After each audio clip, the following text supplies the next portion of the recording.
बिस्मिल्लाहिर्रहमानिर्रहीम। अस्सलाम वालेकुम स्टूडेंट्स। हमारा आज का टॉपिक है एंड ऑपरेशन।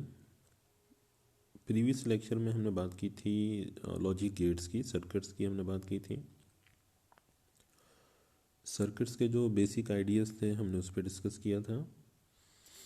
और स्टूडेंट्स आज हम बात करने जा रहे हैं एंड ऑपरेशन की, यानी हम एक सिंपल सर्किट है उसका काम करने का तरीका यहाँ पर सीखेंगे और उसकी वर्किंग का जो प्रोसेस है उसको हम नाम दे रहे हैं एंड ऑपरेशन। एंड इसको क्यों कहा जा रहा है, यानी सर्किट के काम करने के तरीकाकार को हम एंड क्यों कह रहे हैं, तो ये हम थोड़ा सा इसको डिस्कस करते हैं। उसके बाद फिर जब डिफ़ाइन करेंगे तो हमें समझ पाएंगे कि हम इसको एंड का नाम क्यों दे रहे हैं। एंड ऑपरेशन में क्या है हमारे पास में, यानी हमने दो स्विचेस लिए हैं और उनको सीरीज़ में कनेक्ट कर दिया। इसके साथ में लैंप लिया, उसको भी सीरीज़ में कनेक्ट कर दिया। जिन्हें आप देख सकते हैं डायग्राम के अंदर में, जो टोटली सारे का सारा सीरीज़ कॉम्बिनेशन है। अगर आपको याद हो तो हमने जब रेजिस्टेंसेस के कॉम्बिनेशन को पढ़ा था तो आपको गाइड किया था कि अगर करंट के फ्लो का सिंगल पाथ हो तो वो सीरीज़ कॉम्बिनेशन होता है। यानी आप देख सकते हैं यहाँ पर करंट के फ्लो का सिर्फ एक ही रास्ता है, एक ही लूप हमारे पास यहाँ पे बन रहा है, इस वजह से इस कॉम्बिनेशन को सीरीज़ कॉम्बिनेशन कहा जाएगा। तो उसमें हमने दो स्विचेस को अटैच कर दिया जिसका नाम रखा गया S1 और S2, दो स्विचेस हैं और एक लैंप लगा दिया गया। अब जो स्विचेस हैं ये इनपुट सर्किट है और लैंप आउटपुट सर्किट है, यानी लैंप से हमें पता चलेगा कि सर्किट में से करंट फ्लो कर रहा है कि नहीं कर रहा। तो चूँकि यहाँ पर हमने दो स्विचेस यूज़ किए हैं इनपुट में, और इनपुट देखें स्टूडेंट्स दो हैं, दो से ज़्यादा भी हो सकते हैं, लेकिन आउटपुट हमेशा वन ही होगा। आउटपुट जितने भी हैं वो हमेशा एक ही रखा जाएगा। जो भी सर्किट्स हम स्टडी करेंगे, जो भी ऑपरेशन हम पढ़ेंगे, उसमें आउटपुट हमेशा एक ही होगा, यानी एक ही लैंप इस्तेमाल होगा। तो इन फोर पॉसिबल स्टेट्स में से आप देख सकते हैं कि अभी दोनों स्विचेस ओपन हैं। तो देखिए करंट हम लेते हैं पॉजिटिव टर्मिनल से नेगेटिव टर्मिनल की तरफ में, तो आप देख सकते हैं कि स्विच S1 तो ओपन है, सर्किट मुकम्मल नहीं है, यहाँ पर करंट आगे फ्लो नहीं कर पाएगा, तो लैंप भी ग्लो नहीं करेगा। तो लैंप कौन सी स्टेट में रहेगा, ऑफ।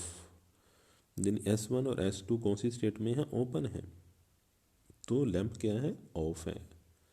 अब दूसरे नंबर पे हम क्या कर सकते हैं, देखें फर्स्ट स्विच को हम ओपन रखते हैं, सेकंड स्विच को हम क्लोज कर देते हैं।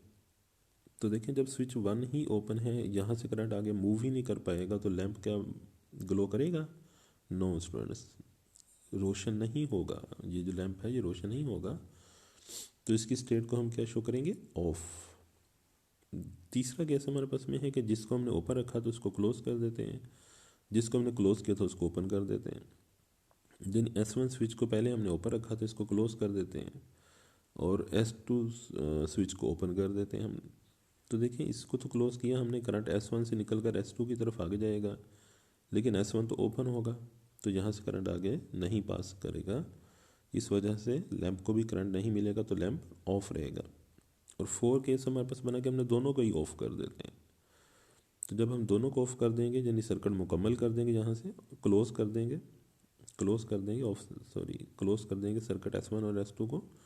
क्लोज करने का मतलब है कि यहाँ से जो ऊपर का रॉड है इसको नीचे कर देंगे, इस रॉड को भी ऊपर से नीचे कर देंगे, तो सर्किट मुकम्मल हो जाएगा। अब यहाँ से करंट जो है पॉजिटिव टर्मिनल से S1 से भी पास कर जाएगा, S2 से भी पास कर जाएगा, लैंप में से भी पास कर जाएगा, और लैंप ग्लो करेगा, रोशन होगा। तो इसकी स्टेट कौन सी हो जाएगी, ऑन हो जाएगी। जी, फोर पॉसिबल स्टेट्स हमारे पास में, व्हेन S1 और S2 आर ओपन, देन जब दोनों को स्विचेस को ओपन रखा तो लैंप रोशन नहीं होगा। फिर हमने S1 को हमने ओपन रखा, S2 को क्लोज कर दिया, स्विच फिर भी लैंप फिर भी ऑन नहीं हुआ, ऑफ ही रहा, क्योंकि उसको करंट नहीं मिल सका। फिर हमने पहले वाले स्विच को क्लोज कर दिया, दूसरे वाले को ओपन रखा, तो फिर भी करंट आगे नहीं जा सका, तो फिर भी ऑफ रहा। जब हमने दोनों स्विचेस को ही क्लोज किया तो स्विच जो लैंप था वो ग्लो किया, यानी ऑन हुआ। फिर रिपीट कर रहा हूँ स्टूडेंट्स, यानी जब हमने S1 और S2 दोनों स्विचेस को ही क्लोज किया तो लैंप जो था वो ऑन हुआ।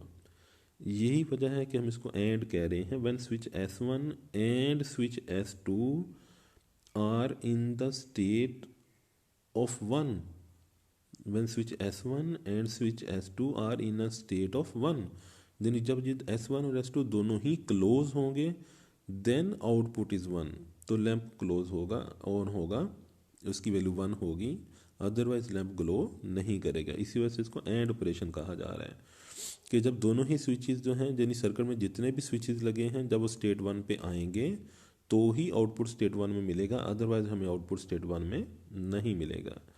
जैसे कि अब यहाँ पर इसका ट्रुथ टेबल देख सकते हैं। जिस सब ये ट्रुथ, ये तो सिंपल टेबल है हमारे पास में, इसको हम ट्रुथ टेबल नहीं बोलेंगे, ये सिंपल हमारे पास में टेबल है। और इसके नीचे मैं आपको यहाँ पे दिखाता हूँ, यहाँ पे हमारे पास में ट्रुथ टेबल होगा इसका जी। ये इसका ट्रुथ टेबल है एंड का, कि जब दोनों स्विचेस ओपन थे तो मतलब दोनों की स्टेट कौन सी थी, 0 0, तो लैंप ऑन नहीं हुआ था तो लैंप की स्टेट भी कौन सी थी, 0। फिर हमने स्विच ए को ओपन रखा था तो उसकी स्टेट होगी 0, स्विच बी को क्लोज कर दिया था उसकी स्टेट होगी थी 1, तो लैंप फिर भी ग्लो नहीं किया था तो उसकी स्टेट हमें क्या मिल गई, 0। अगेन फिर हमने लैंप ए को स्टेट 1 पे लेकर आए थे, देन इसको हमने क्लोज कर दिया था उसकी स्टेट 1 हो गई थी, बी को हमने ओपन ही रखा था, तो देन हमारे पास में आउटपुट में क्या आया, फिर भी लैंप ग्लो नहीं किया था तो स्टेट उसकी 0 थी। और जब हमने दोनों स्विचेस को क्लोज किया तो हमें आउटपुट 1 मिला था। तो ये ट्रूथ टेबल है। ट्रूथ टेबल तब कहते हैं जब हम इसके अंदर जितने भी वैल्यूज़ ले रहे हैं उनको बाइनरी नंबर्स के अंदर में ले रहे हैं, यानी 0 और 1 में जब इसको शो करेंगे तो ट्रूथ टेबल है। इस ऊपर भी आप देख सकते हैं, यहाँ पे भी हमारे पास में टेबल बना है, लेकिन इसको ट्रूथ टेबल हम नहीं कहेंगे क्योंकि इसके अंदर में सिंपल ओपन ओपन ऑफ लिखा हुआ है। देखें, ओपन 0 0 और ऑफ का मतलब भी 0। ओपन यानी स्विच खुला हुआ है, उसमें से करंट नहीं गुजर रहा, तो ओपन स्विच की स्टेट होगी 0, और जब स्विच क्लोज हो गया उसकी स्टेट होगी 1, और ऑफ का मतलब है कि लैंप ऑफ रहा तो उसमें लाइट नहीं है, आउटपुट हमें कुछ नहीं मिला, तो इसलिए आउटपुट की वैल्यू भी कौन सी होगी, 0 होगी। इस तरह से स्विच 1 को क्लोज कर दिया यानी उसकी स्टेट तो 1 होगी, उस स्विच S1 में से तो करंट पास कर गया, लेकिन S2 को हमने ऊपर रखा तो लैंप ऑन नहीं हुआ तो ऑफ रहा। फिर जब दोनों स्विच हमने क्लोज किए तो लैंप ऑन हो गया। तो जब दोनों स्विच क्लोज किए यानी सर्किट मुकम्मल हुआ तो S1 की वैल्यू भी 1 होगी, S2 की वैल्यू भी 1 होगी, तो लैंप की स्टेट भी 1 पे पहुंच गई।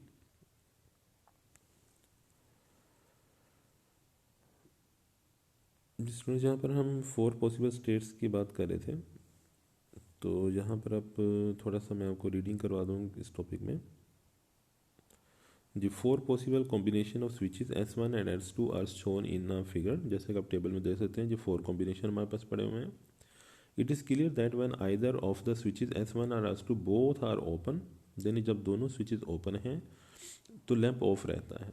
When both switches are close the lamp is on, यानी जब दोनों ओपन हैं तो स्विच क्लोज जी, जब दोनों स्विचेस ओपन हैं तो लैंप ऑफ रहता है, और जब दोनों ही स्विचेस क्लोज हैं तो लैंप ऑन होता है, अदरवाइज लैंप ऑन नहीं होता, इसीलिए इसको एंड कहा जा रहा है। Simple for and operation is dot, then इसके लिए हम सिंबल जो इस्तेमाल करेंगे वो डॉट का सिंबल है। It's Boolean expression is x is equal to, actually जो पूरे का पूरा एक अलजबरा है, ये सर्किट थ्योरी है, जो पूरा सर्किट से रिलेटेड एक मुकम्मल अलजबरा है जो यहाँ पर हम डिस्कस कर रहे हैं। तो देखें उसके लिए इक्वेशन है हमारे पास में, तो एंड इक्वेशन हमारे पास क्या बन गई है, एक्सप्रेशन क्या बन गई है, x is equal, x output को शो कर रहा है, यानी हम बोले x आउटपुट है और a और b इनपुट है, यानी आउटपुट बराबर है a डॉट b। अब इसको डॉट नहीं है बल्कि इसको पढ़ा कैसे जाएगा, इसको हम पढ़ेंगे x equals a and b, यानी एंड ऑपरेशन के लिए जो सिंबल इस्तेमाल हो रहा है वो डॉट का सिंबल यूज़ हो रहा है। एक्चुअली में ये मैथमेटिक्स का डॉट नहीं है, लेकिन चूँकि ये जो सर्किट का काम करने का तरीका है, जो हमारा ट्रूथ टेबल बनता है वो बिल्कुल उसी तरह से रिज़ल्ट हमें मिलता है जैसे कि मल्टीप्लिकेशन का रिज़ल्ट होता है। अब दोबारा से नज़र डालिएगा टेबल के ऊपर में, देखें 0 multiply by 0 0, 0 multiply by 1 0, 1 multiply by 0 0, 1 multiply by 1 1। लेकिन फिर भी चूँकि ये रिज़ल्ट हमें एक्चुअली इस तरह से मिल रहा है कि जैसे मल्टीप्लिकेशन हो रही है, लेकिन ये मल्टीप्लिकेशन का प्रोसेस नहीं है, हमारा मैथमेटिक्स का ये मल्टीप्लिकेशन नहीं है। और हम इसको डॉट, वो मैथमेटिक्स का मल्टीप्लिकेशन नहीं है, इसको डॉट जस्ट एक सिंबल है। और डॉट का सिंबल यूज़ करने की रीज़न यही है क्योंकि ये टेबल के अंदर बिल्कुल इस तरह से शो होता है जैसे कि ये डिजिट्स मल्टीप्लाई कर रहे हैं, इस वजह से डॉट को लिया गया है। लेकिन डॉट को हम मल्टीप्लिकेशन नहीं पढ़ेंगे। जब हम इसको पढ़ेंगे कि हमारा आउटपुट एक्स जो है दैट इज़ इक्वल टू कि हमने इनपुट के ऊपर कौन सा ऑपरेशन अप्लाई किया, एंड का, तो हम पढ़ेंगे X equals A and B. यानी हमारा आउटपुट एक्स जो आया है वो हमने ए और बी के ऊपर एंड ऑपरेशन अप्लाई किया, तो डॉट यहाँ पर एंड ऑपरेशन को शो कर रहा है, X equals A and B.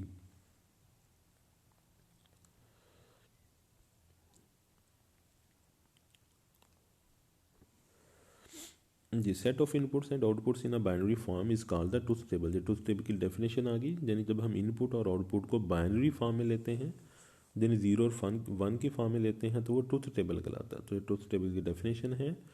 In binary language when either of input or both the inputs are low, तो लो का मतलब है कि 0 है और आउटपुट इज़ लो, यानी इसके अंदर रिजल्ट हमें क्या मिला कि जब दोनों 0 हैं तो आउटपुट भी हमें 0 मिला।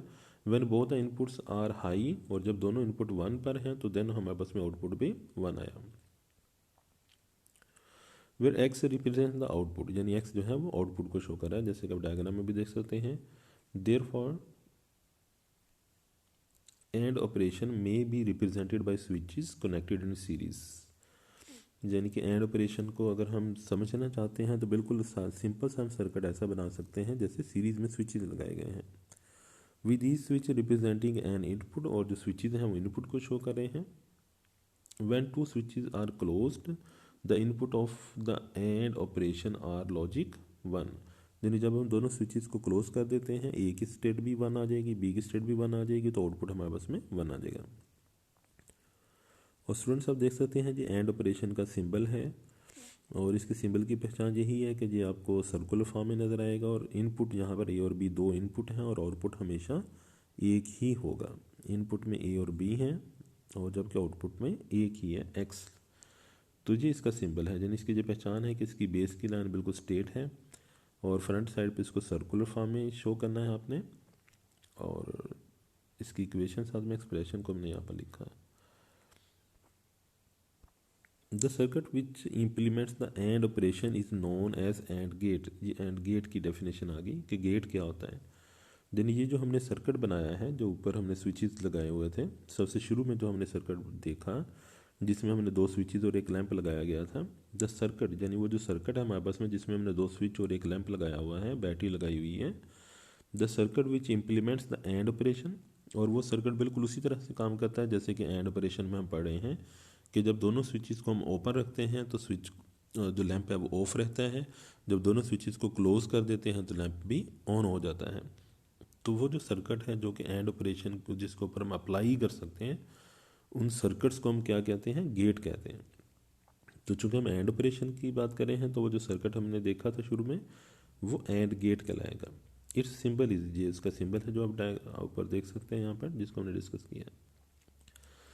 एंड गेट हैज़ 2 और मोर इनपुट्स एंड ओनली 1 इनपुट, यानी कोई भी ऑपरेशन जो हम पढ़े हैं यहाँ पर गेट पढ़े हैं उसमें इनपुट तो 2 या 2 से ज़्यादा हो सकते हैं लेकिन आउटपुट हमेशा एक ही होगा।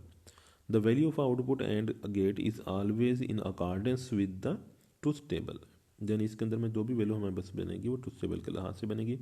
और ट्रूथ टेबल में आप देख सकते हैं स्टूडेंट्स क्या है कि जब ए और बी दोनों 0 स्टेट में है तो आउटपुट 0 ही रहेगा, लेकिन जब ए और बी दोनों स्टेट 1 में आएंगे तो फिर आउटपुट हमारे पास में 1 आएगा, इसीलिए हम इसको एंड ऑपरेशन का नाम दे रहे हैं।